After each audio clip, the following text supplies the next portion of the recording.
नमस्कार। आज हम सामाजिक अध्ययन शिक्षण के अंतर्गत नागरिक शास्त्र विषय में राष्ट्रीय प्रतीक प्रकरण का अध्ययन करेंगे।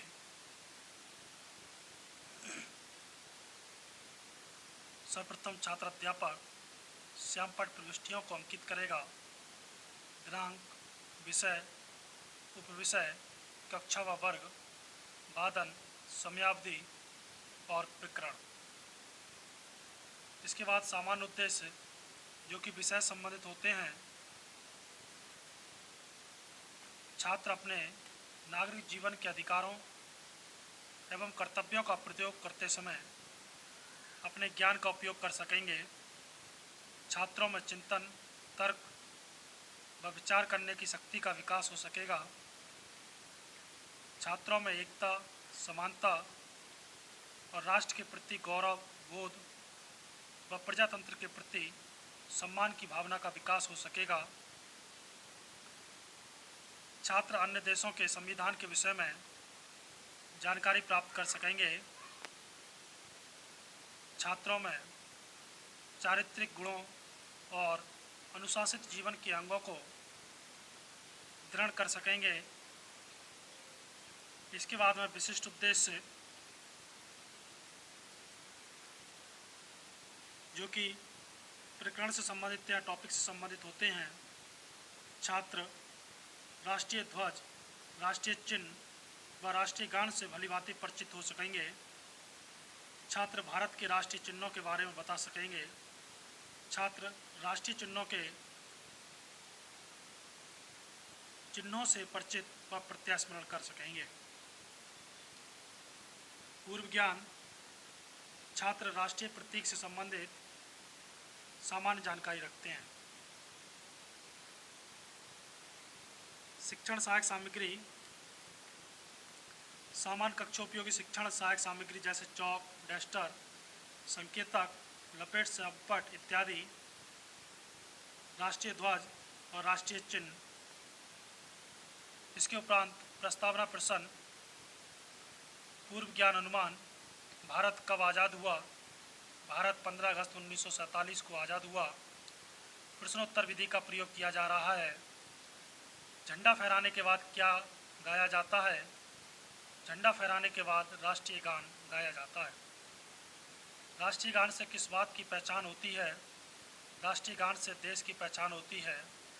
राष्ट्रीय ज्ञान क्या है? राष्ट्रीय गान राष्ट्र का प्रतीक है। राष्ट्रीय प्रतीकों से आप क्या समझते हैं? यह समस्यात्मक प्रश्न है। उसके बाद उद्देश्य कथन, नवीन ज्ञान प्रस्तुतिकरण। छात्रों, आज हम भारत के राष्ट्रीय प्रतीकों के बारे में विस्तार पूर्वक अध्ययन करेंगे। छात्र ध्यानपूर्वक सुनेंगे व स्मरण करेंगे। यहाँ पर कथन विधि का प्रयोग किया गया। सबसे पहला राष्ट्रीय प्रतीक, राष्ट्रीय ध्वज, पूर्व ज्ञान अनुमान, विकासात्मक प्रश्न। शिक्षण उद्देश्य को आगे बढ़ाने के लिए राष्ट्रीय पर्वों के नाम बताइए। राष्ट्रीय पर्वों के नाम गणतंत्र दिवस, स्वतंत्रता दिवस और गांधी जयंती। प्रश्नोत्तर विधि का प्रयोग किया जा रहा है। राष्ट्रीय पर्वों पर क्या फहराया जाता है? राष्ट्रीय पर्वों पर झंडा या राष्ट्रीय तिरंगा फहराया जाता है। राष्ट्रीय ध्वज से आप क्या समझते हैं? ये समस्यात्मक प्रश्न है।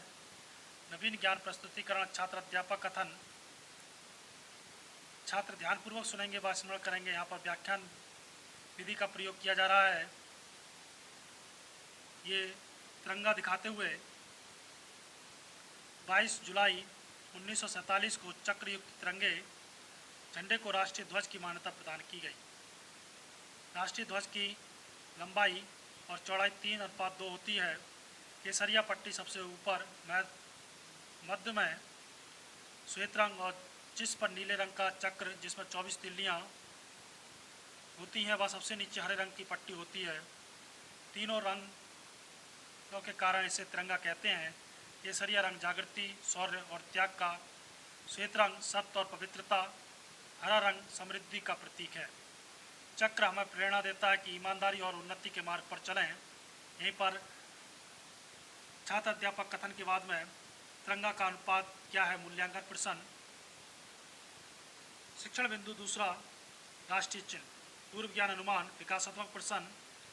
राष्ट्रीय चिन्ह में कितने शेर हैं? राष्ट्रीय चिन्ह में 4 शेर हैं। प्रश्नोत्तर विधि का प्रयोग किया जा रहा है। शेर किस बात का प्रतीक है? शेर साहस और शक्ति का प्रतीक है। राष्ट्रीय चिन्ह कहाँ से लिया गया है?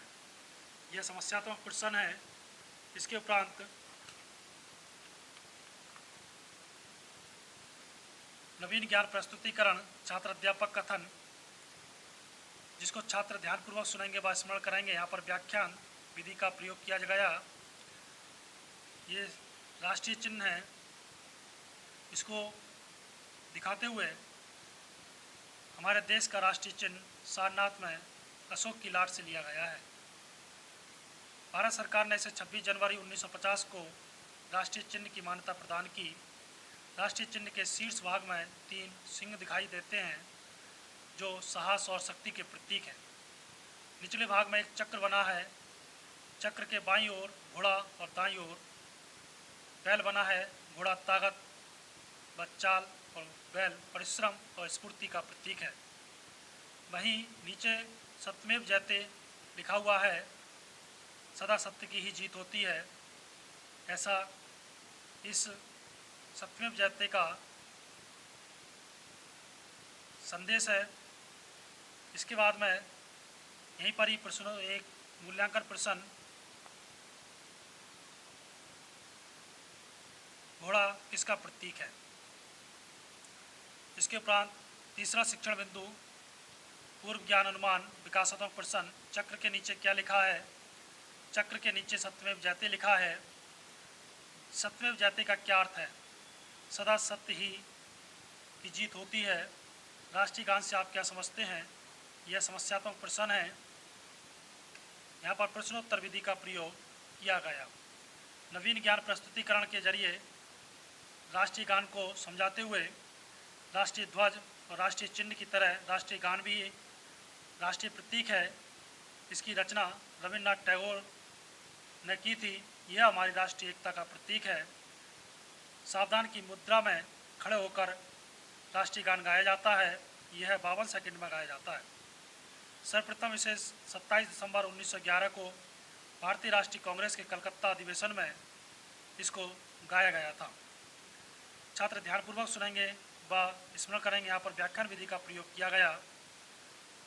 इसके उपरांत एक मूल्यांकन प्रश्न, राष्ट्रीय गान